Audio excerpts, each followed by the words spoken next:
feelings and emotions, but the sisterhood is intact, which was the most important thing.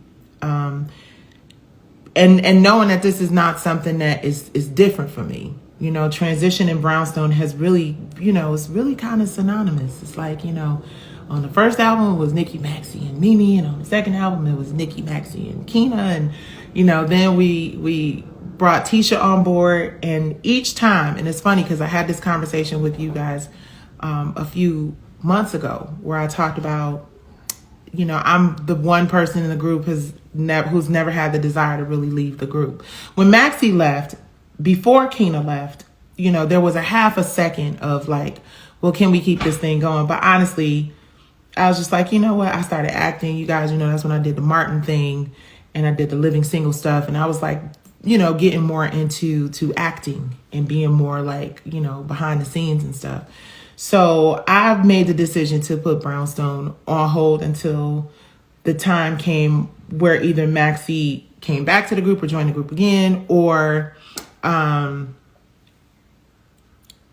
said it was time to move forward with it, right?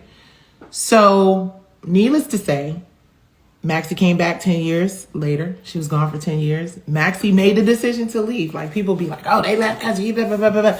No, like I said on my BrownStone handle, the beautiful thing about BrownStone is that all of the women who have been a part of this group are amazing singers.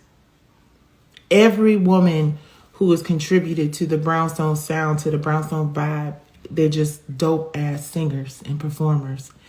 And when you're great like that, sometimes you need the space to like go and be great and like do your thing. You know what I'm saying? Like, I created BrownStone. I auditioned everybody. I brought everybody on board. You know, I named the group. Like, you know, BrownStone's my thing, right? And it became our thing, right? But I gave birth to it in a different way. So I feel like it's been more difficult for me to take the position of like, okay, I'm about to run out and do this. And besides that, like I said before, I just never had the desire, you know, to really just be out there on stage, like all eyes on me. Not that there is a problem with anybody who does, because there are too many dope ass performers out there that deserve that shot. But I just have never wanted that. I've you know, Sparkle was my favorite movie ever. You know, I'm a Dreamgirls fanatic. Diana Ross and Supremes. I'm from Detroit, baby. So I've always wanted to be in a group, and I've always wanted to play with harmony and dress pretty, and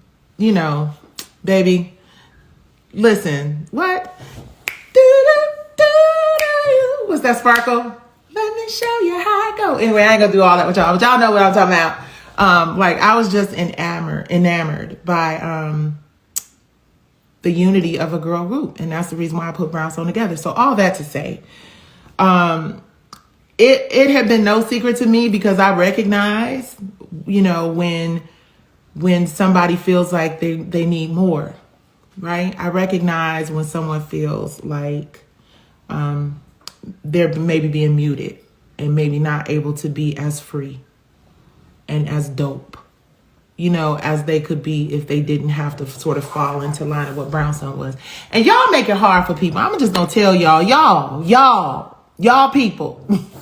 That ain't the BrownStone. No, most of them, I'm joking.